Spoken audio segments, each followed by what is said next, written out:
Hello friends, आज की video में हम लोग बात करने वाले हैं। अगर देखिए सीएमए इंटरमीडिएट का जून अंदर आप एग्जाम दे रहे हैं और यहाँ पर आपका जो पेपर नंबर 11 है financial management and business data analytics का, इसके अंदर कौन से वो इंपॉर्टेंट टॉपिक्स हैं जिनको कर आप बहुत आसानी से पास हो सकते हैं। तो इतने टॉपिक्स जो मैं आपके साथ बताने वाला हूँ, इनको तो जरूर करके चले जाइएगा, आसानी से आप पास हो जाएंगे। तो आइए बिना किसी देरी के वीडियो को स्टार्ट करते हैं और देखते हैं वो इंपॉर्टेंट टॉपिक्स। और अगर वीडियो आप लोगों को पसंद आए तो अपने दोस्तों के साथ इसको जरूर शेयर करिएगा।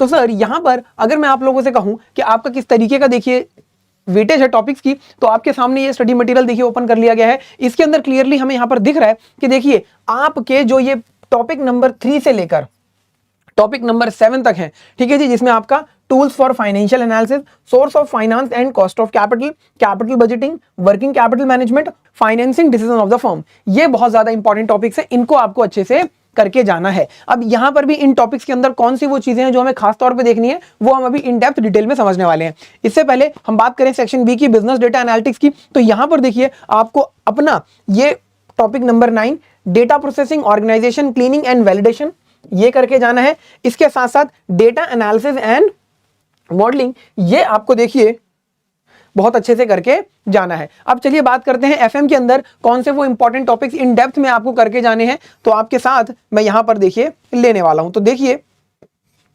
स्टडी मटेरियल में आप भी इसी तरीके से मार्क कर लीजिएगा और अपनी रिवीजन को इसी के अकॉर्डिंग रखिएगा। तो सर यहाँ पर जो देखिए आपके पास स्टार्टिंग के टॉपिक्स हैं, ये तो आपके देखिए ज्यादातर थ्योरी हैं, ठीक है जी। छोटे छोटे न्यूमेरिकल क्वेश्चन यहाँ से बन सकते हैं, तो वो आप एक बार जरूर देख लीजिएगा। ऐसा नहीं है कि बिल्कुल नहीं करना। और जो टॉपिक्स मैं यहाँ बता रहा हूँ, इनके अलावा जो टॉपिक्स हम नहीं देख रहे हैं वो आपको छोड़ के नहीं जाने हैं, एक बार तो जरूर करने हैं। लेकिन ये जो मैं बता रहा हूँ ये बहुत अच्छे से करने हैं। तो देखो ध्यान से समझना जरा, यहाँ पर आपका जो मॉड्यूल 3 है टूल्स फॉर फाइनेंशियल एनालिसिस का, इसके अंदर आपको रेशियो एनालिसिस बहुत अच्छे से करके जाना है। यहां से एग्जाम में क्वेश्चन पूछा जा सकता है।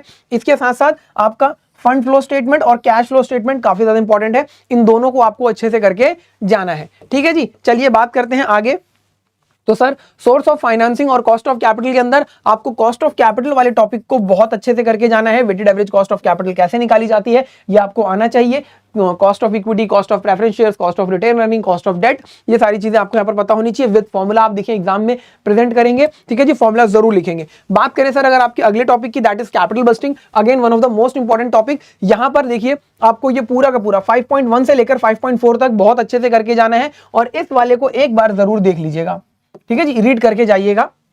5.5 को छोड़ के नहीं जाना है। बाकी जितने भी टॉपिक्स हैं ये तो आपको बहुत अच्छे से करने हैं। और इसमें भी अगर मोस्ट ऑफ द इंपॉर्टेंट मैं कहूं आपका, तो ये वाला जो टॉपिक है मोस्ट इंपॉर्टेंट है, डिस्काउंटिंग और नॉन डिस्काउंटेड कैश फ्लो जो हम निकालते हैं, ठीक है जी। अब बात करते हैं सर हमारे अगले इंपॉर्टेंट टॉपिक की, that is working capital management. तो बहुत ज्यादा इंपॉर्टेंट है। इसके अंदर मैं आपको बता दूं कि सर आपका रिसीवेबल मैनेजमेंट बहुत ज्यादा इंपॉर्टेंट है, लिख लीजिएगा इसके आगे, वेरी इंपॉर्टेंट।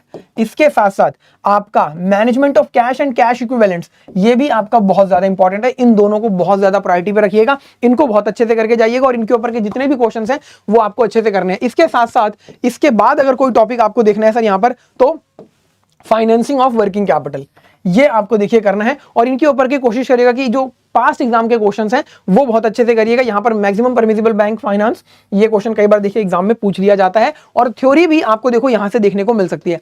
तो इन टॉपिक्स के न्यूमेरिकल क्वेश्चंस के साथ साथ थ्योरी भी साथ साथ ही प्रिपेयर करके चलिएगा। ऐसा नहीं है कि एंड में हम न्यूमेरिकल कर लेते हैं बाद में थ्योरी करेंगे, तो ऐसा नहीं करना। इसके साथ साथ सर जो आपका फाइनेंसिंग डिसीजन है, इसके अंदर देखिए आपको कौन से टॉपिक्स करके जाने हैं, leverage analysis and EBIT EPS analysis और आपका डिविडेंड डिसीजन, ये दो टॉपिक्स आपको बहुत अच्छे से करके जाने हैं। बाकी के टॉपिक्स आप बस एक बार देख लीजिएगा, ठीक है जी। और कैपिटल स्ट्रक्चर थ्योरीज के अंदर आपकी जो एमएम अप्रोच है, जहां पर आर्बिट्रेज की बात बताई जाती है, उसको देख लेना एक बार, ठीक है जी। तो ये तो हो गए आपके एफएम के वो इंपॉर्टेंट टॉपिक्स जो आपको बहुत अच्छे से करके जाने हैं, ठीक है जी। इनको बिल्कुल भी नहीं आपको छोड़ना है।